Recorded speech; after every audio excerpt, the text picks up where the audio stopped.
네, 오늘도 딘사이티스 단양 선생 함께합니다. 어서 오세요. 네, 안녕하십니까? 네, 반갑습니다. 자, 최근 하락 중에 가장 좀 깊은 하락이 아닌가 싶습니다. 나스닥 지수가 2%, 3% 거의 가까운 하락을 나타냈고요. 엔비디아 주가가 너무 큰 폭으로 하락해서 좀 걱정이 이만저만이 아닌 것 같습니다. 밤사이 뉴욕 시장의 움직임 그리고 어제 국장까지 한번 정리해 볼까요? 오늘 이제 나스닥과 필라델피아 반도체 지수가 굉장히 큰 생각보다 낙폭이 크게 나왔거든요. 근데 이거는 이미 예견된 사실이에요. 어떤 게 있었냐면은 딥시크가 새롭게 혁신을 일으키면서 결국에 인공지능의 하드웨어는 이미 상투를 쳤다라는 게 이제 1월부터 계속해서 말씀드렸던 부분이 그거고, 그다음에 제일 컸던 부분들은 이제 반도체 중심으로 주가가 이제 하락했고 경제 지표에 대한 우려감들이 계속 나오고 있잖아요. 그래서 우리가 지금 미국의 지표들을 보면 300일 이동 평균선까지 열려 있기 때문에 미국은 조금 보수적으로 접근하자. 이제 서학개미님들 제발 미국 재미가 없으니까 이제 동학개미 운동 와서 외국인들하고 우리 맞서서 외국인들한테 주식을 뺏기지 말자 이런 분들은 이미 말씀드렸는데 결국 이거는 한번 치러야 될 홍역이었던 것 같아요. 오늘 같은 경우는 시장에서 보면 굉장히 쌀발했거든요. 장 출발은 저도 좋게 봤어요. 나스닥 같은 경우도 0.88% 상승해서 어제 머리 윗꼬리 만들고 그래서 상상해서 이제 오늘은 좀 크게 좀 염려를 하지 않아도 될 것 같다라고 내심 이렇게 있었는데 새벽 3시 되니까 그 스키 슬로프 상급자 코스에서 하강하는 것처럼 반도체 지수가 급락하는 모습을 보였어요. 1.01% 플러스로 시작해서 6.09% 하락까지 정말 정신이 없었던 그런 상황인데, 그럼 여기서 우리가 짚어볼 거는 이제 그게 두 가지였죠. 인공지능 섹터가 단기적으로 쉬어가면 결국에 거기에 수반된 섹터들도 조정이 받을 수밖에 없다 이런 말씀이었어요. 인공지능 섹터는 딥시크 등장이 첫 번째 혁신을 일으켰고 두 번째로는 마이크로소프트의 데이터 센터 두고 투자 철회 이 부분이 결국에는 이제 인공지능의 하드웨어는 지금처럼 고수익을 내기가 어렵겠다 이렇게 이제 말씀드렸던 것처럼 결국에 오늘도 엔비디아를 비롯해서 인공지능 반도체 관련 섹터들이 하락을 하니까 그 주변한 원전 섹터라든가 그다음에 인공지능 반도체 당연히 들어가고 AI 섹터들 역시도 가까이 하락하는 그런 모습이거든요. 특히 시장의 낙폭이 크게 증가됐던 부분은 뭐냐면 주간 실업 청구 건수가 급증했다라는 거예요. 근데 이게 놀라운 사실도 아니잖아요. 효율성 정보 도치를 표방하면서 공무원들을 강제 해고하고 있는 이런 시점에서 실업자 늘어나는 거는 당연지사죠. 그 다음에 지금 유럽연합에 대해서 25% 관세를 부과했어요. 그리고 이제 중국에 대해서 추가적으로 10% 관세 부과하겠다. 이렇게 나오고 있거든요. 결국에 이러한 갈등과 불안감 조정은 결국에 완성되지 않은 아직 좀 덜 익은 정책들을 성급하게 집행한 거에 따른 부메랑 효과가 아닐까 이런 생각이 들고 있고요. 이거를 반증하는 게 뭐냐면 국가 신용부도 위험, 크레딧 디폴트 수합을 보면 미국이 하루 사이에 30.58에서 33.75, 즉 4%가 급등했다라는 거죠. 결국에는 미국 시장은 정책에 대한 불확실성과 그리고 경기 둔화에 대한 우려감 이것이 복합적으로 시장의 하락 압력을 가중시킬 것이고 그다음에 시장을 이끌어왔던 M7의 반도체, AI 반도체라든가 인공지능 섹터들 이런 것들이 결국에 고점이 점점 낮아질 거라고 말씀드렸던 것처럼 단기적으로 이제 300일 부근까지는 제한적인 박스권 등락을 보여주지 않을까 저는 이렇게 이제 생각하고 있고요. 이런 와중에서도 제약바이오가 강세를 보였고 통신과 보험, 식음료, 방산기계가 나름대로 강하게 선방하는 그런 모습을 보였어요. 반대로 이제 반도체가 결국에는 인공지능 섹터죠. 엔비디아와 마이크로소프트의 데이터 센터 투자 철회, 이것 때문에 신재생이라든가 원전이라든가 전력 설비라든가 이런 것을 다 같이 빠지는 그런 모습 보여줬거든요. 그리고 양자 섹터와 비철금속 섹터, IT 소프트웨어까지도 동반 하락하는 그런 모습을 보여줬고, 이런 와중에서도 결국에 실적이 좋아진다, 호실적이다, 이런 기업들은 나름대로 강한 상승을 보였다라는 거예요. 뉴타닉스라든가 스노우플레이크, 그다음에 와비파커, 이런 것들은 강세를 보였고, 결국에는 실적 부진이죠. 실적 부진이 나온 부분은 텔레플렉스 같은 경우가 크게 하락하는 모습이고, 엔비디아가 급락하니까 델 테크놀로지라든가 램리서치라든가 뭐 온세미컨덕트라든가 마이크론, 클라, 이런 인공지능 반도체 동반 하락했고, 그다음에 이쪽이 부진하니까 앞으로 전력 수요가 감소할 것이다, 이런 우려감에서 콘스텔레이션이라든가 오클루라든가 뉴스케일 파워, 이런 쪽도 원전 섹터들도 또 큰 폭의 낙폭을 보였고, 또 시장이 불안하고 안전자산의 수요가 높기 때문에 기술주 맥락에 지금 비트코인 같은 경우가 급락 나오면서 뭐 사이퍼 마이닝이라든가 크린스펙이라든가 마이크로스트레드 같은 비트코인 관련주도 낙폭이 크게 나왔고, 그 다음에 보안에 대한 이슈들 나오면서 양자 관련이죠. 미게티라든가 퀀텀 컴퓨팅이라든가 디웨이브 컴퓨팅, 아르기 컴퓨팅, 이런 쪽들이 결국에 같이 급락하는 모습이거든. 결국에 이제 기술주에 대한 부담감이 높아질 수밖에 없다. 저는 이렇게 보여지고, 그래서 이제 기술주들 역시도 300일 지지 테스트에서 여기서 한번 강한 반등이 나올 수 있는 그런 시점. 그렇다면 이제 아래 꼬리 만드는 시점에서 어디서 바닥이 나올지 기술주들은 저점을 우리가 기다리는 게 좋겠다라고 말씀드리고 싶고요. 그러면서 ETF를 보면 이제 모처럼 대마가 강세를 보였고, 방산, 항공과 에너지, 금융 섹터들이 강세를 보였습니다.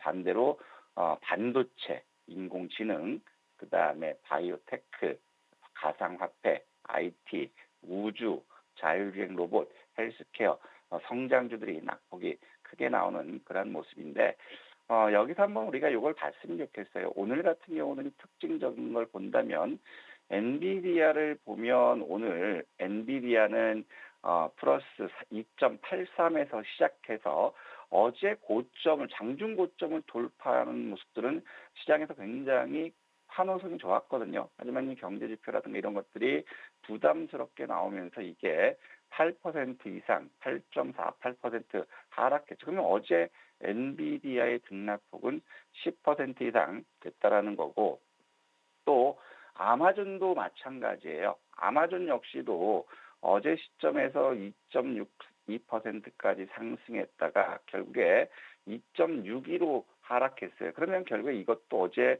5.2% 이상 가격 변동이 있었다라는 거고, 아마존 같은 경우는 그제 시점이죠.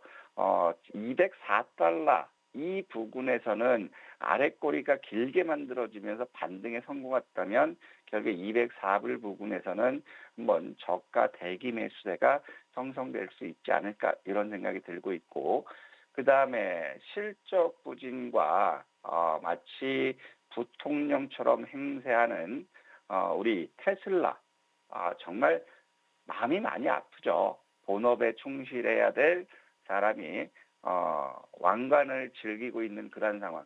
그러면서 지금 테슬라 투자자들은 단기적으로 419불에서 급락세를, 이 고통들이 굉장히 커지는 그런 모습이거든요. 이러면 여기서 봤을 때 이제 테슬라 같은 경우도 275달러 부근에서는 지지선이 만들어지지 않을까, 저는 이렇게 조심스럽게 보는데, 지금 같은 투자 심리면 투매가 나올 수 있는 그러한 국면이면 결국에 테슬라 같은 경우는 250불대까지는 우리가 염두에 둬야 되지 않을까 싶고요. 반면에 실적 개선이 나왔던 누타닉스 같은 경우는 오늘 15% 갭상승에서 출발했다가 결국에는 시장 불안 요인 때문에 장중 7.62%까지 하락하는 그러한 모습을 보여줬고요. 그 다음에 또 하나 볼 게 와비파커죠. 와비파커 역시도 실적 호전 이 이슈 때문에 장중에 6%까지 상승했다가 시장이 불안하니까 와비파커 같은 경우도 결국에는 7.6%까지 하락한 모습 보였어요. 그러면은 와비파커 같은 예를 보면 이제 단기적으로 지수가 급조정하면서 바닥권을 확인된 모습이다. 이런 것들 역시도 21달러 95센트 부분에서는 바닥권 확인된 모습이고, 그래서 21달러 95센트에서 이런 것들은 25달러 97센트 요 박스권으로 볼 수 있다. 그래서 지금은 개별 종목들, 특히 실적이 기대되는 것들, 이런 것들이 이제 시장에서 부각받을 수 있는 그러한 종목장의 성격이 되지 않을까 싶고, 그러면서 원자재 쪽을 보면 지금 불이라든가 알루미늄 관세 효과를 얻고 있는 그러한 상태이기 때문에 니켈, 즉 비철 금속 섹터들은 나름대로 견조한 모습을 보여주고 있지만, 기타 금이라든가 천연가스라든가 곡물주들, 특히 옥수수 같은 게 낙폭이 크게 나왔어요. 이런 것들 보면 결국에 원자재 쪽에서 이런 주가 흐름을 보인다라는 것은 결국에 시장에서 먼저 경기 둔화, 소비 위축에 따른 것들이 선반영되는 걸 수도 있고, 제일 아쉬운 게 비트코인이에요. 89,000불 수준에서는 지지되지 않을까, 한번 매수 쪽에서 보자라고 했는데 결국에 다 깨고 내려가서 84,000불까지 왔다라는 거죠. 그러면 여기서 우리가 보면은 어제도 오늘 85,128불을 돌려놓으면 일단 반등은 기대할 수 있다고 했는데 결국에 돌려놓고 지지를 못하고 또 깨고 내려갔어. 그러면 이제 우리가 볼 거는 비트코인은 이제 82,900불대 여기서 또 지지할지, 흘러내리는 시점이라면 어느 정도는 반등 나올 수 있기 때문에 이런 것들 한번 반등을 노려봤으면 좋겠고요. 그다음에 지금 보면 이제 중국 같은 경우는 미국이 어제 추가적으로 10% 관세를 부과하겠다, 이렇게 엄포를 놨음에도 불구하고 지수의 변동성은 그렇게 크지 않았다라는 거죠. 양해를 앞두고 나서 지금 공산당 정부에서는 경기 부양 의지를 강하게 발표하고 있어요. AI에 대해서 정부와 민간 기업이 6년간 2천조, 지난주에는 정부가 275조, 그 다음에 마윈이 75조 요거였었는데 갑자기 2천조까지 늘어났다는 거거든요. 그러면 이런 상태를 보면 미국이 아무리 중국을 인공지능을 견제하고 고사시키려고 하더라도 결국에 미국은 중국을 따라가기가 좀 어렵지 않을까, 이런 생각이 들어요. 그래서 이 경기 부양에 대한 기대감으로 해서 어제 흐름을 보면 마이너스 0.79%까지 빠졌던 상해 주식이 결국에는 경기 부양에 대한 기대감으로 해서 0.23 플러스 전환 끝났다라는 거거든요. 그러면 일단 중국 증시에 대해서는 투자 심리가 살아있다라는 것이고, 그러면 이제 중국을 보면은 미국의 관세 흐름장도 이제 충격은 그렇게 크지는 않을 것 같아요. 대신에 일본이라든가 한국이라든가 신흥국들, 이런 쪽들이 좀 부담스러운데, 일본 같은 경우도 어제를 보면 크게 하락하는 모습을 보였다 결국에는 0.25 플러스로 마감했어요. 미국의 기술주들이 강세를 해서 반등을 마감했는데, 그러면 오늘 기술주들이 급락했다면 니케이 역시도 그제 시점의 저점에서 다시 한번 바닥권을 테스트하는 그런 하락 조정이 나올 수 있지 않을까 싶고, 국내는 어제도 좀 양호했어요. 외국인들이 어제 11시 20분부터 선물 매도를 늘려나갔다가 결국에 12시 40분부터 거의 매도 폭탄을 내리면서 지수가 장중 30포인트 부근까지 하락을 했거든요. 그럼에도 불구하고 이제 러시아와 우크라이나의 종전 기대감이 여전히 있는 상태에서 연기금이 매수 들어오면서 코스피 하락을 19.34포인트로 낙폭을 일단 축소시켜서 꼬리를 만들었다라는 거죠. 그러면 여기서 또 봐야 될 부분은 이제 미국은 국가 신용부도 위험이 4% 이상 하루쯤에 급락하는 그런 모습 보여줬는데, 우리 같은 경우는 중국과 대한민국 같은 경우는 국가 신용부도 위험 CDS가 하락을 나타냈다는 거, 29.19에서 28.06으로 나타났다는 것은 어제 원화가 급등하는 그런 배경에서도 신용부도 위험이 급감했다라는 것은 요 환율 충격은 좀 더 제한적이지 않을까 이런 판단이 들어요. 하지만 여기서 우리가 봐야 될 부분들은 어제 같은 경우 낙폭이 컸던 이유를 보면 미국의 경제 지표 부진도 있지만 SK 하이닉스라든가 현대차 같이 어제 이제 배당락이 되면서 저의 낙폭이 커지는 그런 효과를 보였어요. 그럼 일단 배당락 효과는 어느 정도 일단락 됐다고 하지만 결국에는 이제 환율 부분에서 오늘도 원화가 또 약세를 보인다면 외국인들이 또 어제와 같이 매도 폭탄을 내릴 수 있는 그러한 가능성이 있고 그다음에 또 보더라도 원엔 환율이 계속해서 이제 980원대를 향해 가요. 이랬을 때는 엔캐리 트레이드에 대한 위협도 여전히 남아있는 그런 시점이다. 하지만 이런 상황에서도 과거와는 다른 거는 시장으로의 유동성 유입과 연기금이 외국인들의 매도를 지지하고 있는 그러한 모습을 보여준다면 코스피 지수는 결국에 이제 어제 저가 부분에서 지지 테스트 나올지 한번 지켜보자 이렇게 말씀드리고 싶고요. 그러면서 지금 상황에서 이제 봐야 될 부분들은 어제 오늘자 한마디로 전해드렸던 거는 주식은 공포에 매수하고 환호에 매도하는 외로운 싸움이다 이렇게 말씀드렸는데 지금이 딱 그 심정이거든요. 그러면 지금 상황에서 우리는 매도로 동참할 거냐 매수로 동참할 거냐 봤을 때 결국 시장의 유동성을 한번 보자라는 거죠. 지금 어제 외국인들이 뭐 배당락 효과도 있고 원화 약세도 있고 해서 코스피 1,800억 매도하면서 2조 1,000억 순매도를 늘렸고 코스닥도 600억 매도하면 1,300억으로 매도를 점차 늘려가고 있고 선물에서도 6,400억 매도해서 1조 4,500억으로 누적 매수를 줄여놓고 있는 그러한 시점이거든요.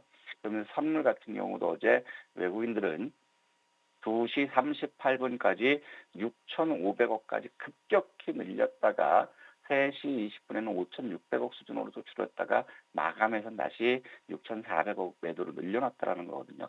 이런 와중에서 우리가 봐야 될 부분들은 고객 예탁금이 지금 청약 관련해서 빠져나가고 있지만 크게 빠져나가지고 있지는 않다라는 거거든요. 대략 54조 5천억 수준을 유지하고 있고 그다음에 CMA 역시도 소폭 자금이 유입되면서 86조 6천억을 기록하고 있고 깜짝 놀랐던 부분이 이제 월말인데요. 26일 기준으로 해서 마켓머니 펀드가 전 당연히 빠져나갈 줄 알았는데 1조 4천억이 유입됐거든요. 1조 4천억.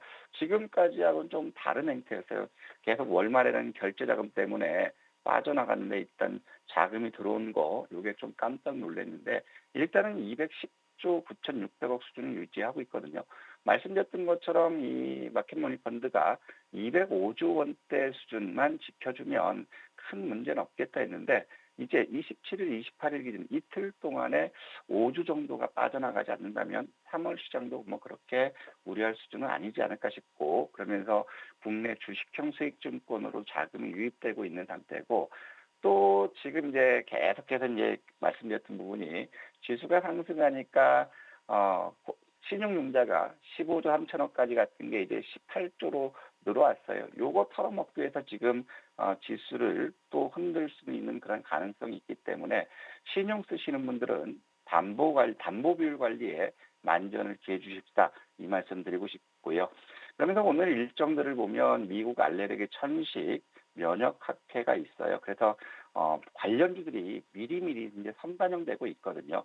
그래서 천식과 면역 항암 이런 관련주들 한번 계속 3월 3일까지이기 때문에 지켜보고 그다음에 휴머노이드 로봇 컨퍼런스 개최가 오늘 있어요. 그래서 휴머노이드 로봇 관련주들 이런 쪽도 움직일지 보고 그다음에 모건 스탠리 캐피탈 인덱스 재조정이거든요. 오늘 매도하면 결국 이제 3월달 적용되는 건데 요것 때문에 이제 모건 스탠리 캐피탈 인덱스에서 편출되는 기업들의 주가 하락으로 인해서 오늘 지수 변동성은 좀 있을 수 있다. 미국도 빠졌고 편출 종목들 매도 이런 것들 때문에 지수 하락은 있을 수 있는 상황이지만 결국 이제 어제 저가 부분 여기를 우리가 기다린다면 큰 문제는 없을 것 같다. 그래서 지금 현재 보면 코스피 같은 경우도 저는 대략적으로 2,610 정도, 2,610을 안 깨면은 굉장히 강한 거고 2,600만 지지한다 하더라도 다시 한번 상승 반전하는 데는 문제가 없지 않을까 이런 생각이 들고 있고요. 그래서 오늘 하늘이 무너져도 솟아날 구멍은 있다라는 속담처럼 오늘 그러면 우리가 어디를 집중해야 될까? 바로 3월 5일부터 3월 7일까지 인터배터리 행사가 있어요.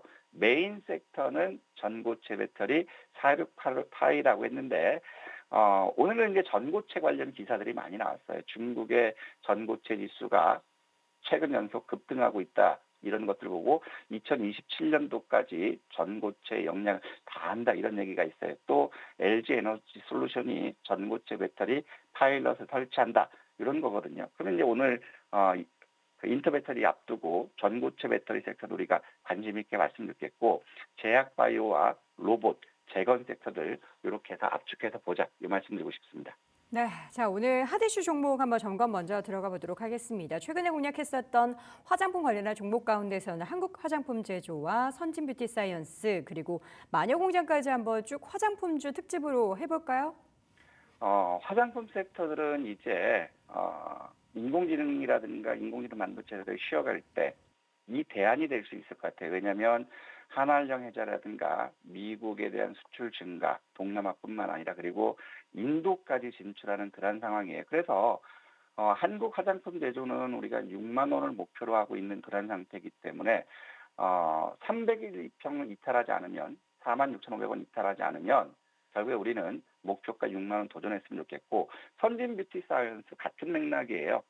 지금 화장품 섹터들은 동일한 움직임을 보여주고 있는 그러한 시점이기 때문에 대신에 선진 뷰티 같은 경우는 단기 대응보다는 좀 더 끌고 갈 수 있는 부분들은 실적이 계속해서 증가된다라는 것이 긍정적이거든요. 올해 같은 경우는 영업이익 증가율이 194%로 서프라이즈가 지속된다라는 것. 그러면 이거 역시도 300일 이동평균선 1,700원 지지한다면 1차 14,000원이고 저는 욕심내면 한 16,000원까지 보는데 1차 14,000원 도전해 봤으면 좋겠고 마녀공장 마찬가지예요.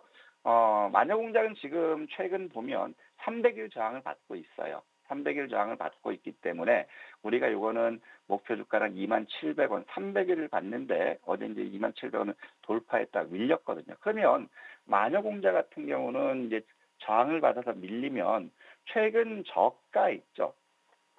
이거는 최근 저가 확인한 게 18,000원이에요. 그러면 이거는 27,000원 저항받으면 매도하고 18,000원 다시 매수하는 전략 필요하다. 이 말씀 드리고 싶습니다. 네, 자 그럼 오늘 핫이슈는 어떤 이슈 고르셨습니까? 배터리죠, 2차전지. 음, 꿈의 배터리 상용화가 성큼 다가왔다. 네. LG 에너지 솔루션이 전고체 파일럿 라인을 세운다. 그러면 LG 에너지 솔루션 관련 전고체 소부장 이쪽을 봐야 될 것 같아요. 그러면 MOT라든가 많이 올랐던 거는 제가 뺐어요. MOT라든가 JO라든가 SK테크놀로지, 포스코 피처엠 이런 것들이 이제 해당하는데 그다음에 만만한 게 JO 같아요. 14,600원에서 동지호가 한번 매수해보고 대신에 손절은 짧게 드렸습니다. 13,800원 이탈 손절 잡으시고 목표가는 2만 원 도전하자 말씀드리고 싶습니다. 네, 오늘 핫이슈 종목 탑픽은 제이오 선택하셨고요. 목표 주가는 2만 원 다시 한번 말씀드립니다. 시간의 단일가 특징 종목은 로봇을 고르셨나요? 네, 오늘 정부 일정과 행사가 있어요. 네. K 휴먼 로봇 컨퍼런스를 개최하고 있고 그다음에 산통자원부에서도 오늘 첨단 로봇 제어 분야 의왕 공장을 방문한다는 현대차거든요.